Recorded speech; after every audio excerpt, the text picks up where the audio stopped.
Hello साथियों, नमस्कार। आपने देखना शुरू कर दिया आपका अपना YouTube channel DS Mishra official और आपके अपने चैनल पर इस नए और महत्वपूर्ण वीडियो के साथ आपका हार्दिक स्वागत है। और इस वीडियो में मैं बात करने वाला हूं कि जैसा कि हम सभी जान रहे हैं कि बिहार के सभी संवर्ग के शिक्षक जो स्थानांतरण की इच्छा रखते थे उनके लिए एक रास्ता बना और स्थानांतरण के लिए विशेष आधार पर अभ्यावेदन मांगे गए और उस अभ्यावेदन के आधार पर ट्रांसफ़र होने की प्रक्रिया शुरू हुई। और इस ट्रांसफ़र के लिए कुल 1,90,332 शिक्षकों ने आवेदन दिए और इस आवेदन को 7 कोटि में बांटा गया और 7 कोटि के आधार पर शिक्षकों ने ट्रांसफ़र के लिए आवेदन किए।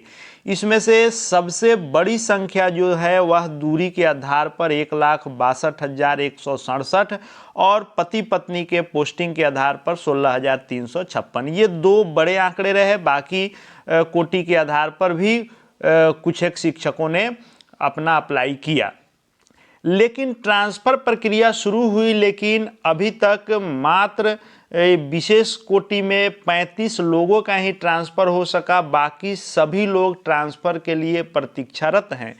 तो उनके ट्रांसफ़र को लेकर के शिक्षा विभाग का ताज़ा अपडेट क्या है और शिक्षा विभाग से क्या खबर निकल कर के आ रही है और क्या हलचल है, कब तक ट्रांसफ़र होगा और उसके लिए क्या प्रक्रिया अभी आगे बढ़ी है, उसको लेकर के यह महत्वपूर्ण वीडियो होगा। तो वीडियो में इन सभी बातों को हम लोग जानेंगे कि ट्रांसफ़र प्रक्रिया कहां तक पहुंची है, क्या ताज़ा अपडेट है। तो अंत तक हम लोग सब देखेंगे समझेंगे। और यदि चैनल से अब तक नहीं जुड़े होंगे तो चैनल को सब्सक्राइब करके बेल आइकन को प्रेस कर लेंगे ताकि आगे भी शिक्षा विभाग एवं शिक्षकों से संबंधित हर महत्वपूर्ण अपडेट आपको मिलते रहेंगे। तो जैसा कि हमने जाना कि 1,90,332 शिक्षक जो अप्लाई किए हैं ट्रांसफ़र के लिए, तो 7 कोटि में जो अप्लाई किए उनको बाद में शिक्षा विभाग ने 4 चरणों में बांटा कि हम ट्रांसफ़र करेंगे, लेकिन फेज वाइज करेंगे। और इस फेज में प्रथम फेज में असाध्य रोग, गंभीर रोग, दिव्यांगता, मानसिक दिव्यांगता और विधवा एवं परित्यक्त महिला शिक्षिकाओं को रखा गया। और द्वितीय चरण में पति पत्नी के पदस्थापन के आधार पर स्थानांतरण और तृतीय और चतुर्थ चरण में ऐच्छिक स्थान से वर्तमान पदस्थापन की दूरी को रखा गया, जिसमें तृतीय चरण में दूरी के आधार पर शिक्षिकाओं के ट्रांसफ़र और चतुर्थ चरण में दूरी के आधार पर शिक्षकों के ट्रांसफ़र को रखा गया। और विभाग ने इसको फेज वाइज 4 चरण में किया, जिसमें पहले चरण की प्रक्रिया शुरू हुई। और इस पहले चरण में भी जो 5 श्रेणियां बनाई गई, इस 5 श्रेणी में प्रथम श्रेणी असाध्य रोग, जिसमें विभिन्न प्रकार के कैंसर को शामिल किया गया था, इससे प्रभावित शिक्षक जो थे और इस कोटि में आने वाले जो शिक्षक थे उनके ट्रांसफ़र की प्रक्रिया शुरू हुई। और 10 जनवरी 2025 को एक शिक्षा विभाग की स्थापना समिति की बैठक हुई, जिसमें कई जो है शिक्षा विभाग के आला अधिकारी बैठे और इसमें 35 शिक्षकों का मात्र ट्रांसफ़र किया गया, जो नियमित कोटि के असाध्य रोग से ग्रसित शिक्षक हैं या उनके परिवार के, जैसे इसमें शामिल किया गया था स्वयं, बच्चे और पत्नी। तो इसमें से किसी को ऐसा कुछ था तो उनको ट्रांसफ़र मिला, लेकिन मात्र 35 लोगों को ही अभी ट्रांसफ़र मिला। तुरंत जो है अपर मुख्य सचिव शिक्षा विभाग डॉक्टर एस सिद्धार्थ साहब ने प्रेस कॉन्फ्रेंस में ये भी कहा कि जिनका भी प्रथम श्रेणी में है, जैसे असाध्य रोग, गंभीर रोग, दिव्यांगता इत्यादि, उनका डॉक्यूमेंट वेरिफिकेशन करके राज्य स्तर से किया जाएगा। लेकिन बाकी जितने दूरी के आधार पर ट्रांसफ़र करने वाले हैं, जो 1,62,000 कुछ शिक्षक हैं, इनका सॉफ्टवेयर के माध्यम से होगा और इसका ट्रायल चल रहा है। और संबंधित डीओ जो है इनका रिक्ति के अनुसार विद्यालय आवंटित करेंगे। लेकिन दूरी के आधार पर जो सबसे अधिक ट्रांसफ़र के लिए आवेदन करने वाले शिक्षक हैं, उनको प्रतिदिन इसी चीज़ का इंतजार है कि आखिर ट्रांसफ़र होगा तो कब होगा, क्योंकि इसमें बहुतेरे शिक्षक हैं जो कई वर्षों से ट्रांसफ़र का इंतजार कर रहे हैं और बहुत दूरी पर वर्तमान में कार्यरत हैं। तो वर्तमान में जो अपडेट है और शिक्षा विभाग का जो ताज़ा अपडेट है ट्रांसफ़र को लेकर के, वह यह है कि शिक्षा विभाग ई शिक्षा कोष पोर्टल पर सभी शिक्षकों के ट्रांसफ़र के लिए रिक्ति पहले दर्ज करा रहा है। और इसको लेकर के सभी जिला शिक्षा पदाधिकारी को पत्र लिखा गया था 10 जनवरी को ही, और इसमें कहा गया था कि ई शिक्षा कोष पोर्टल पर विद्यालयवार शिक्षकों के रिक्त पदों को अपडेट कीजिए।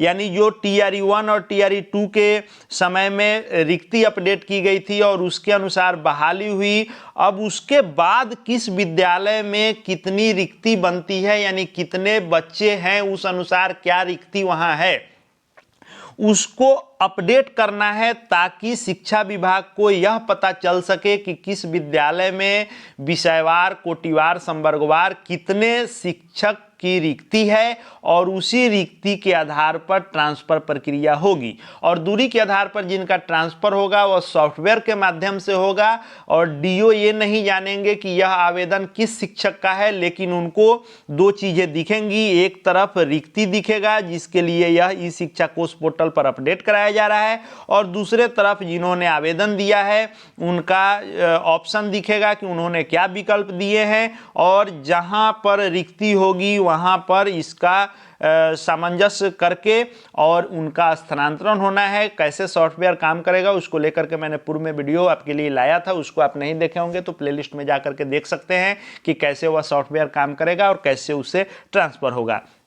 तो इसमें मांगा गया था कि एक सप्ताह के अंदर में, यानी 17-18 तक मांगा गया था, लेकिन जो अभी आज का लेटेस्ट अपडेट है वह यह है कि 24 जनवरी तक का समय दिया गया है कि शिक्षकों की रिक्तियों को अपलोड करेंगे डीओ ई शिक्षा कोष पोर्टल पर। और इसका सबसे प्रमुख वजह यह है कि ट्रांसफ़र के लिए रिक्ति चाहिए, क्योंकि ई शिक्षा कोष पोर्टल जो है रविवार को खोला गया था, 24 जनवरी तक का समय दिया गया है, और बड़े पैमाने पर जो यह तबादला होना है इसके लिए रिक्तियों की जानकारी सबसे जरूरी है। आपको मैंने पहले ही बताया कि मात्र अभी 35 शिक्षकों का ट्रांसफ़र हुआ है, लेकिन जो असाध गंभीर रोग वाले जो प्रथम चरण के हैं उनका राज्य स्तर पर होगा, लेकिन जो जिले स्तर पर डीओ के द्वारा किया जाना है, तो जब तक रिक्ति नहीं अपलोड होगा कि किस विद्यालय में कितनी रिक्ति बन रही है, तब तक यह ट्रांसफ़र नहीं होने जा रहा है।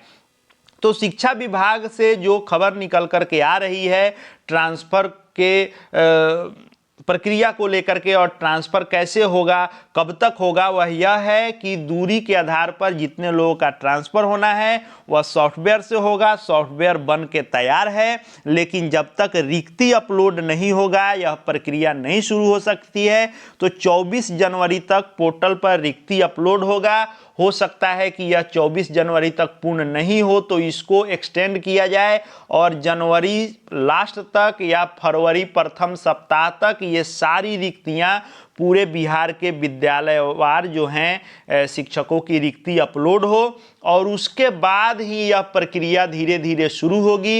यानी मान करके चलें कि शिक्षा विभाग बहुत जल्दबाजी भी करेगा तो फरवरी लास्ट से दूरी के आधार पर ट्रांसफ़र होना शुरू होगा। वो भी फेज वाइज होगा, पहले शिक्षिकाओं का होगा, फिर शिक्षकों का होगा, उसके पहले बाकी 3 चरणों में जो रखा गया है, जिसमें प्रथम में आपने देखा कि असाध रोग, गंभीर रोग, मानसिक रोग से जो भी शिक्षक उस आधार पर अप्लाई किए हैं उनका होगा। फिर जो है दूसरे चरण में जिन्होंने भी हस्बैंड वाइफ के पोस्टिंग के आधार पर मांगा है उनका होगा, और तृतीय और चौथे में दूरी के आधार पर होगा।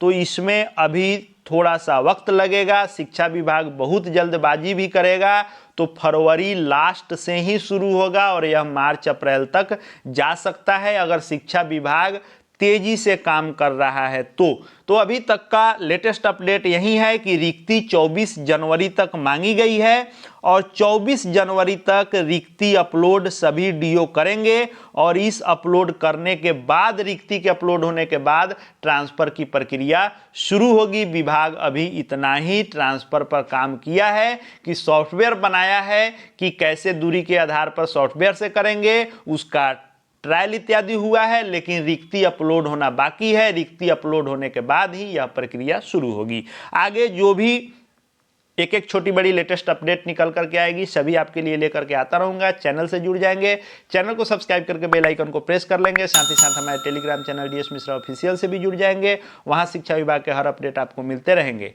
इस वीडियो को देखने के लिए आपका बहुत बहुत धन्यवाद।